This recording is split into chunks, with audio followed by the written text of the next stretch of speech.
முக்கிய செய்தி. எடப்பாடி பழனிசாமியுடன் எல் முருகன், நயினார் நாகேந்திரன் ஆலோசனையில் ஈடுபட்டுள்ளனர். சென்னை பசுமை வழிச்சாலையில் உள்ள எடப்பாடி பழனிசாமியின் இல்லத்தில் ஆலோசனை நடைபெற்று வருகிறது. முக்கிய செய்தியாக பார்த்து வருகிறோம். எடப்பாடி பழனிசாமியுடன் மத்திய இணையமைச்சர் எல் முருகன் மற்றும் நயினார் நாகேந்திரன் ஆகியோர் ஆலோசனையில் ஈடுபட்டு வருகின்றனர்.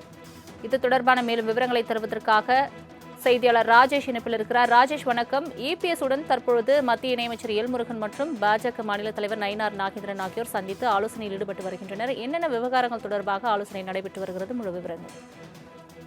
சலோமி, வணக்கம். 2026 சட்டமன்ற தேர்தலை எதிர்கொள்வது குறித்து தொடர்ச்சியாக தேசிய ஜனநாயக கூட்டணி தலைவர்கள் ஆலோசனையில் ஈடுபடுகிறார்கள். குறிப்பாக அதிமுக பாஜக கூட்டணி உறுதி செய்யப்பட்டிருக்கிறது. குறிப்பாக மார்ச் 1ஆம் தேதி பிரதமர் மதுரையில் நடைபெற இருக்கக்கூடிய அந்த பிரம்மாண்டமான பொதுக்கூட்டத்தில் பங்கேற்க இருக்கிறார். அன்றைய தினத்தில் கூட்டணி கட்சி தலைவர்கள் அனைவரும் மேடை ஏறுவார்கள் என்று எதிர்பார்க்கப்படுகிறது. ஏற்கனவே மதுராந்தகம் பொதுக்கூட்டத்தின் போது பல கூட்டணி கட்சி தலைவர்கள், குறிப்பாக அம்மா மக்கள் முன்னேற்ற கழகத்தினுடைய பொதுச் செயலாளர், அதே போல அன்புமணி ராமதாஸ் உள்ளிட்ட கூட்டணி கட்சி தலைவர்கள் எல்லாம் மேடை இருந்தார்கள்.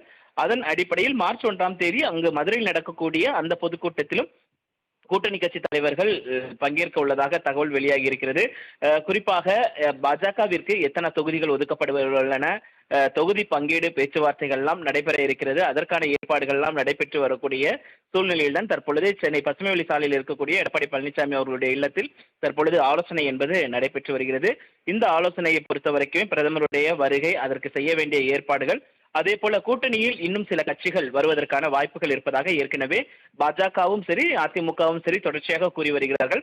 குறிப்பாக நேற்றைய தினத்தில் ஈஷா அந்த யோகா மையத்தில் நடைபெற்ற அந்த சிவராத்திரி நிகழ்ச்சியில் SP வேலுமணி, எல் முருகன், அதே போல பிரேமலதா விஜயகாந்த், தேமுதிகவினுடைய பொதுச் செயலாளர் பிரேமலதா விஜயகாந்த் ஆகியோர் பங்கேற்றிருந்தார்கள்.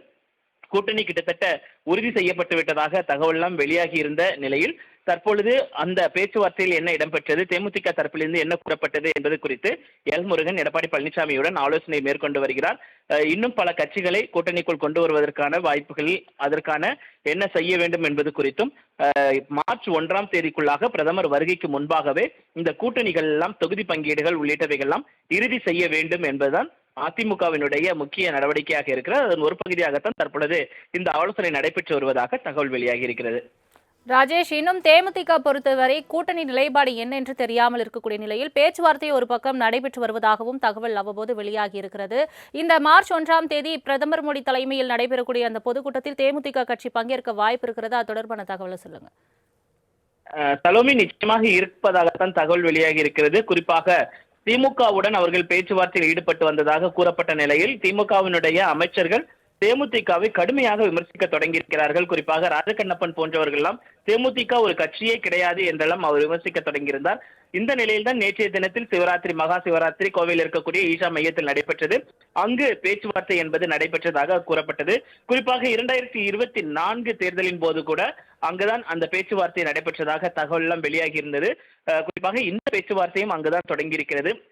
அதனால் தேமுதிக பங்கேற்பதற்கான வாய்ப்புகள் இருப்பதாக தகவல் வெளியாகி இருக்கிறது. குறிப்பாக புதன்கிழமை அதற்கான அறிவிப்புகள் வருவதற்கான வாய்ப்புகள் அதிகம் இருப்பதாக தேமுதிக தரப்பிலிருந்து தெரிவிக்கப்பட்டு இருக்கிறது. என்றால் தேமுதிக பொறுத்த வரைக்குமே அந்த நேர்காணல் தொடங்குவதற்கான அந்த அறிவிப்பும் வெளியாகி இருக்கிறது.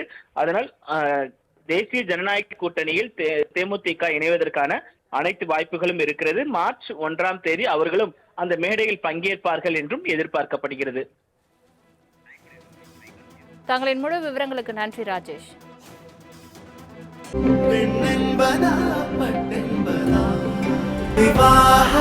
மணப்பெண்ணின் பிரத்யேகமான திருமணம் விவாஹா தி சென்னை சில்க்ஸ்.